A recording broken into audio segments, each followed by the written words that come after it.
안녕하세요. 이야기별입니다.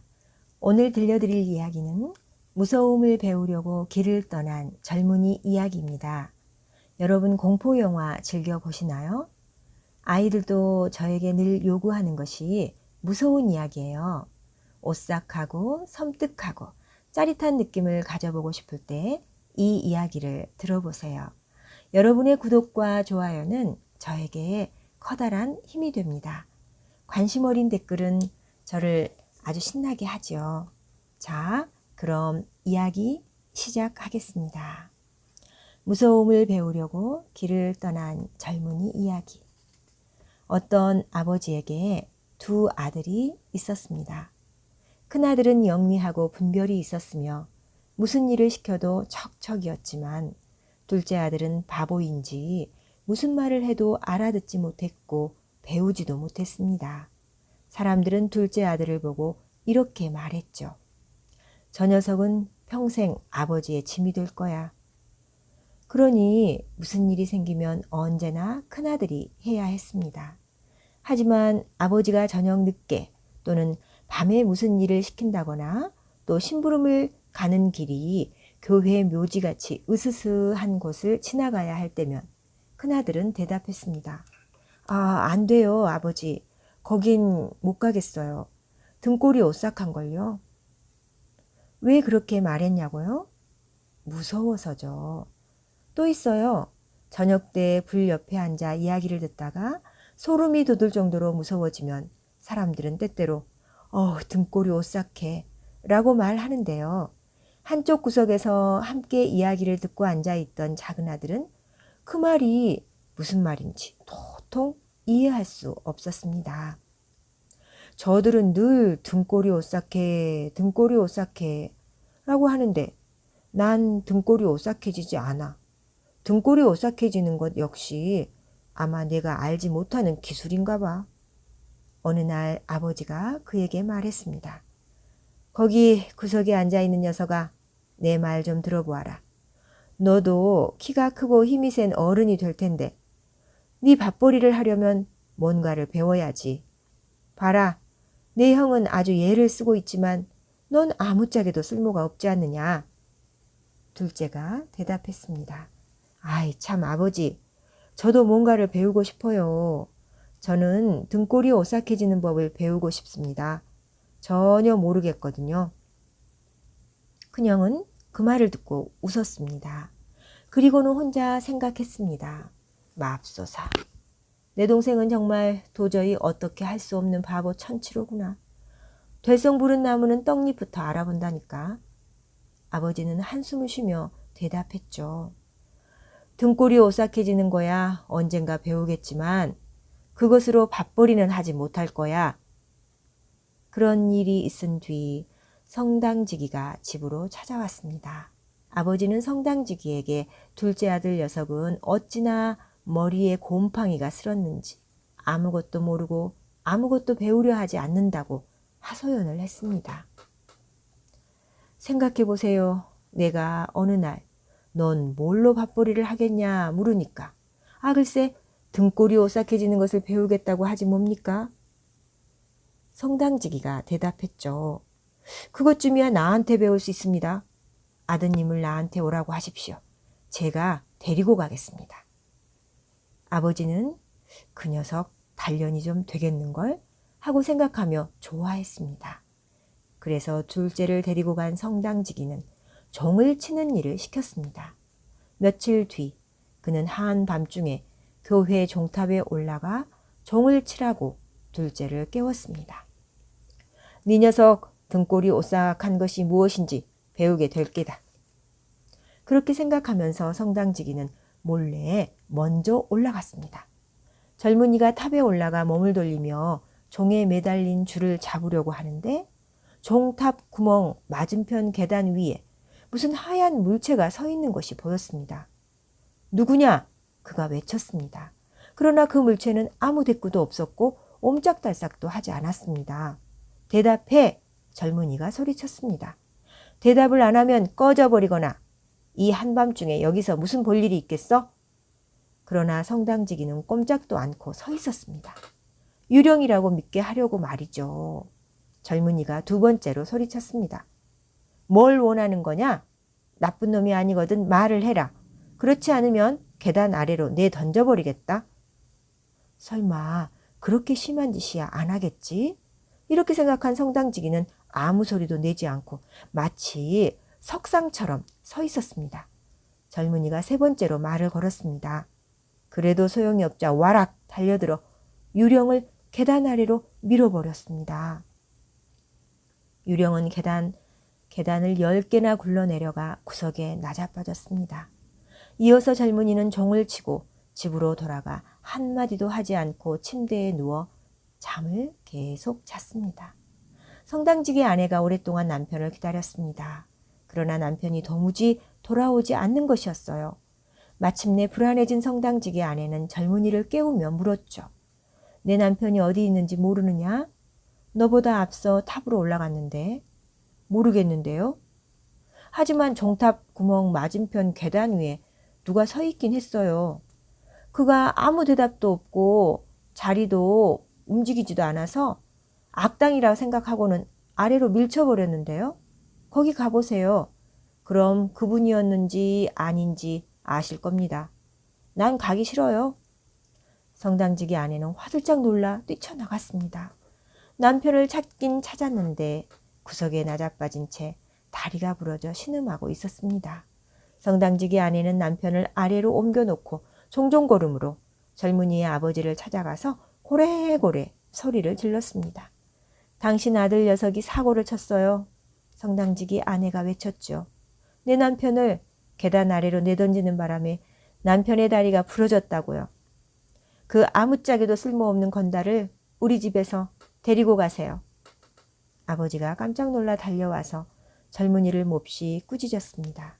그 무슨 불경스러운 장난이냐. 악마가 시켰음에 틀림없구나. 그랬더니 그가 대답했어요. 아버지, 제 말 좀 들어보세요. 저는 아무 죄도 없습니다. 그분이 밤중에 무슨 나쁜 꿍꿍이가 있는 사람처럼 거기 서 있었다고요. 저는 그가 누군지 몰랐습니다. 그리고 말을 하거나 사라지라고 3번이나 경고했는걸요. 아버지가 말했습니다. 아, 너하고 있으면 불행한 일만 겪게 되는구나. 썩 없어져라. 널 다시 보고 싶지 않다. 좋습니다, 아버지. 저도 그렇게 하고 싶습니다. 하지만 날이 살 때까지만 기다려 주십시오. 그러면 집을 나가 등골이 오싹해지는 법을 배우겠습니다. 그러면 밥벌이를 할 수 있는 기술도 알게 되겠죠. 아버지가 말했습니다. 뭘 배우든 나하고는 아무 상관없다. 여기 50달러가 있다. 이것을 가지고 넓은 세상으로 나가거라. 하지만 누구에게도 네가 어디서 왔고 아버지가 누구인지 말하지 마라. 난 네가 부끄러울 테니까 말이야. 네, 아버지. 아버지 뜻대로 하겠습니다. 더 바라시는 것이 없다면 그만큼 말씀을 지키기가 쉽죠. 동이 트기 시작하자 젊은이는 50달러를 주머니에 넣고 큰 길로 나갔습니다. 그리고는 혼자 중얼중얼 거렸습니다. 등골이 한번 오싹해봤으면, 등골이 한번 오싹해봤으면. 그때 어떤 남자가 걸어가다가 젊은이가 혼자 주고받는 대화를 들었습니다. 조금 더 가니까 교수대가 보였습니다. 그러자 남자가 저기 보게 나무가 서 있지?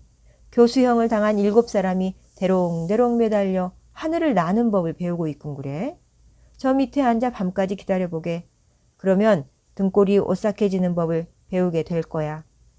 젊은이가 말했습니다. 그것쯤이야 쉬운 일이죠. 하지만 등골이 오싹한 것을 그렇게 빨리 배우게 된다면 제가 가지고 있는 이 50달러를 드리겠습니다. 내일 아침 일찍 다시 저를 찾아오십시오. 젊은이는 교수대 밑으로 가서 앉았습니다. 그러고는 저녁이 올 때까지 기다렸습니다. 몸이 얼어붙을 것 같이 추웠기 때문에 그는 불을 지폈습니다. 하지만 한밤중에는 바람이 쌩쌩 너무 차갑게 불어 불을 피워놓았어도 따뜻하지 않았습니다. 게다가 바람 때문에 목 매달린 사람들이 서로 부딪히며 이리저리 흔들거렸습니다. 불 옆에서도 이렇게 몸이 얼어붙을 것 같은데 저 위에 있으면 정말 몸이 꽁꽁 얼어버릴 거야. 그러니 저렇게 버둥거릴 수밖에. 이런 생각이 든 젊은이는 안쓰러운 마음에 사다리를 타고 올라가 하나씩 줄을 풀어 7사람을 모두 아래로 내려다 놓았습니다. 그리고는 훅훅 불어서 불길을 살려놓고 그들의 몸이 따뜻해지도록 불 주위에 빙 둘러 앉혀 놓았습니다. 하지만 그들은 옷에 불이 붙어도 꼼짝도 않고 앉아 있었습니다. 그가 말했죠. 이봐, 조심들해. 그렇지 않으면 다시 위에다 매달아 놓을 거야. 그렇지만 죽은 사람들은 말을 듣지도 않았고 아무 말도 없었습니다. 누더기들이 계속 타들어가도 가만히 있는 것이었어요. 그는 화를 내며 말했습니다. 조심하지 않으니 나도 도와줄 수 없어. 난 너희들하고 함께 타 죽고 싶지 않으니 말이야. 그래서 그는 다시 그들을 하나씩 위에다 매달아 놓고는 불 옆에 앉아 잠이 들었습니다. 다음 날 아침 남자가 50달러를 받아가려고 왔습니다. 남자가 물었죠. 어때?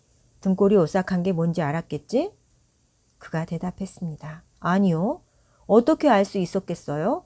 저 위에 있는 작자들은 입도 뻥끗하지 않을 뿐더러 어찌나 멍청한지 몸에 걸친 낡은 누더기가 불에 타도 가만히 있던데요. 오늘 50달러를 가지고 가긴 틀렸다는 것을 안 남자는 그곳을 떠나며 말했습니다. 저런 녀석은 이제껏 본 적이 없어. 젊은이 역시 길을 떠나며 다시 혼자 중얼거리기 시작했습니다. 아, 등골이 한번 오싹해 봤으면. 아, 등골이 한번 오싹해 봤으면. 뒤에서 진마차를 끌고 터벅터벅 따라오던 마부가 그 소리를 듣고 물었습니다. 자네 누구지? 저도 몰라요. 자네 아버지는 누구지? 그건 말해선 안 되고요. 그럼 대체 뭘 그렇게 줄곧 중얼거리고 있나? 젊은이가 대답했습니다. 아, 저는 등골이 오싹해져 보고 싶습니다. 하지만 저한테 그것을 가르쳐 줄 수 있는 사람은 아무도 없습니다. 어리석은 소리 그만두게나. 나와 같이 가세. 어디 좋은 곳에 묵을 수 있도록 살펴줄 테니까. 젊은이는 마부와 함께 갔습니다. 날이 어두워져 어느 여인숙에 이르게 되자 그들은 그곳에 묵기로 했습니다. 젊은이는 안에 들어서며 다시 큰 소리로 중얼거렸습니다. 등골이 한번 오싹해 봤으면, 등골이 한번 오싹해 봤으면. 그 말을 들은 여인숙 주인이 웃으며 말했습니다. 그런 것을 원한다면 아마 여기서 그 기회를 찾을 수 있을 걸세. 아, 그 얘긴 꺼내지 마세요. 여인숙 안주인이 말했습니다. 그렇게 주제넘게 굴다가 목숨을 잃은 사람이 얼마나 많은데 그래요. 저 잘생긴 눈이 다시 햇빛을 못 보게 되면 얼마나 불쌍하고 원통하겠어요. 그러나 젊은이는 말했죠. 아무리 어려운 일이라도 한번 배워보고 싶어요. 그것 때문에 집을 떠나왔는걸요. 그는 여인숙 주인이 무슨 일인지 털어놓을 때까지 조르고 또 졸랐습니다. 마침내 여인숙 주인은 여기서 멀지 않은 곳에 마법에 걸린 성이 있는데 그곳에 가서 사흘밤만 지내보면 등골이 오싹한 것이 무엇인지 잘 배울 수 있을 거라고 말했습니다. 임금님은 그렇게 하는 사람한테 공주를 아내로 주겠다고 약속했지. 공주는 햇빛 아래 사람 가운데 제일 아름다운 처녀라네. 또한 성 안에는 굉장한 보물이 있는데 나쁜 귀신들이 지키고 있지. 그것들을 빼내오면 아무리 가난한 사람이라도 충분히 부자가 될 거야.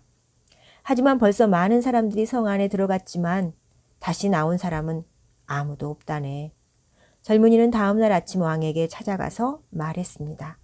허락해 주신다면 제가 그 마법에 걸린 성에서 사흘밤을 지내고 싶습니다. 왕은 그를 바라보았죠. 그가 마음에 든 왕은 이렇게 말했어요. 3가지 물건을 달라 하여 성으로 가져가도 좋다.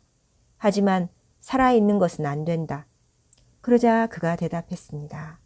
그러면 불하고 쇠를 갈 때 쓰는 선반하고 칼 달린 목공용 작업대를 부탁합니다. 왕은 이 모든 것을 밤이 되기 전에 성으로 운반하게 했습니다. 캄캄한 밤이 되려고 하자 젊은이는 성으로 올라가 방에다 불을 환하게 피워놓고 칼 달린 작업대를 옆에 세워놓고 자기는 선반 위에 걸터 앉았습니다. 아, 등골이 한번 오싹해 봤으면. 여기서도 그것을 배울 수는 없을 것 같군. 자정이 될 무렵 그는 다시 한번 불을 살리려고 훅 불었습니다. 그때 갑자기 구석에서 무슨 비명 소리 같은 것이 들렸습니다. 으아, 얼어 죽겠다. 바보들 같으니, 그가 외쳤습니다. 무슨 비명을 지르고 그래? 몸이 얼면 이리 오라고. 불가에 앉아 몸을 따숩게 하면 되지. 그가 그 말을 하자마자 커다란 검은 고양이 2마리가 힘차게 뛰쳐나와 그의 양 옆구리에 앉아서 이글거리는 눈으로 사납게 노려보았습니다. 잠시 몸을 녹인 고양이들이 말했습니다. 어이 친구, 우리 카드놀이 할래? 좋지. 하지만 앞발부터 먼저 보여줘. 고양이들이 앞발을 뻗쳤습니다. 그가 말했어요. 어휴, 웬 발톱이 이다지도 길담? 기다려, 발톱부터 깎아야겠다. 그는 고양이들의 목덜미를 잡고 작업대 위로 들어올려 발을 단단히 조이며 말했습니다. 너희들 손가락을 보니 카드놀이 하고 싶은 마음이 싹 가셨다. 그는 고양이들을 때려 죽여서 물속에 던져버렸습니다. 이렇게 2 녀석을 조용하게 해놓고 다시 불 옆에 가서 막 앉으려는데 사방팔방 구석구석에서 벌겋게 달구어진 사슬을 건 검은 고양이들과 검은 개들이 쏟아져 나오는 것이 아니겠습니까? 자꾸만 숫자가 많아져서 그는 이제 몸을 숨길 수도 없게 되었습니다. 고양이와 개들은 무시무시한 소리로 으르렁거리며 불 옆으로 달려들더니 서로 불을 잡아당기며 꺼버리려고 했습니다. 잠시 동안은 가만히 바라보고 있었지만 이윽고 너무 성가시게 군다 싶어지자 그는 목공 칼을 움켜잡고 외쳤습니다. 꺼지지 못해 이 나쁜 놈들. 그는 칼을 들고 덤볐습니다. 펄쩍 뛰어 도망간 놈도 있었지만 다른 놈들은 때려 죽여서 바깥에 있는 연못에다 던져버렸습니다. 그리고 다시 돌아와 불씨를 되살리고는 몸을 덮였습니다. 그렇게 앉아 있으니 그만 졸려서 도저히 더 이상 눈을 뜨고 있을 수가 없었습니다. 그래서 주위를 둘러보니 구석에 커다란 침대가 있었습니다. 안성맞춤인데 그는 거기 가서 누웠죠. 눈을 감고 있으려는데 침대가 저절로 움직이기 시작하더니 온 성 안을 돌아다니는 것이었습니다. 괜찮아. 더 좋은데? 침대는 계속 달렸습니다. 마치 6마리의 말이 끄는 것 같았습니다. 문턱을 뛰어넘고 계단을 오르락 내리락 야단을 치더니 갑자기 와지끈 뚝딱 왕창 뒤집어지는 것이었어요. 마치 산이 내리 누르는 것 같았습니다. 그는 담요와 베개를 내던지고 기어나오며 말했습니다. 누구 타고 싶은 사람 있으면 타라고 하시지. 그는 불 옆에 누워 다음 날까지 잠을 잤습니다.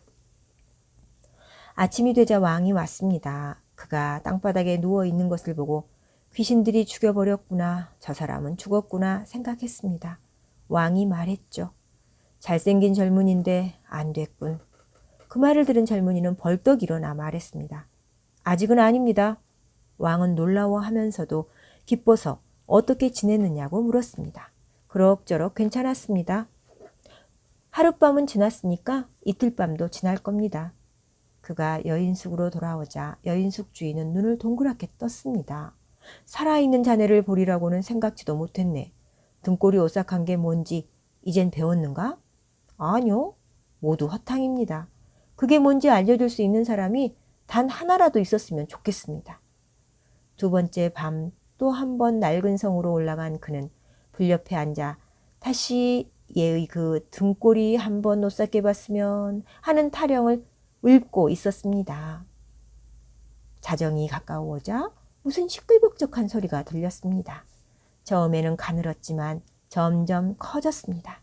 이어 조금 잠잠해지는가 싶더니 마침내 굉장한 외침 소리와 함께 사람 반토막이 굴뚝을 타고 내려와 그의 앞으로 툭 떨어졌습니다. 헤, 그가 외쳤죠. 반쪽뿐이라니 너무 적잖아. 다시 요란한 소리가 시작되었습니다. 우당탕거리고 울부짖는 소리가 나더니 다른 반쪽이 마저 떨어졌습니다. 기다려, 그가 말했습니다. 불 좀 더 살려야겠어. 그가 불을 후후 불어서 살려놓고 주위를 다시 돌아보니까 2 조각이 하나로 합쳐져 있었습니다. 그런데 그 흉측하게 생긴 작자가 자기 자리에 앉아 있는 것이었어요. 젊은이가 말했죠. 이건 얘기가 다르잖아. 그 의자는 내 거야. 남자가 젊은이를 밀쳐내려 했지만 젊은이가 어디 그럴 생각이 있었겠습니까? 힘껏 그를 떠밀어버리고 다시 자기 자리에 앉았습니다. 그때 더 많은 사람들이 하나씩 차례차례 떨어져 내렸습니다. 그들은 9개의 뼈다귀를 세워놓더니 2개의 해골을 가지고 볼링 같은 놀이를 하였습니다. 젊은이도 하고 싶어 물었죠. 이봐, 나도 같이 할 수 있겠어? 그럼 돈 있으면. 돈이야 충분해. 하지만 너희들 공은 별로 둥글지가 못하군. 그는 해골을 잡아 선반에 끼우고는 둥글게 갈았습니다. 자, 이만하면 던지기가 더 좋잖아.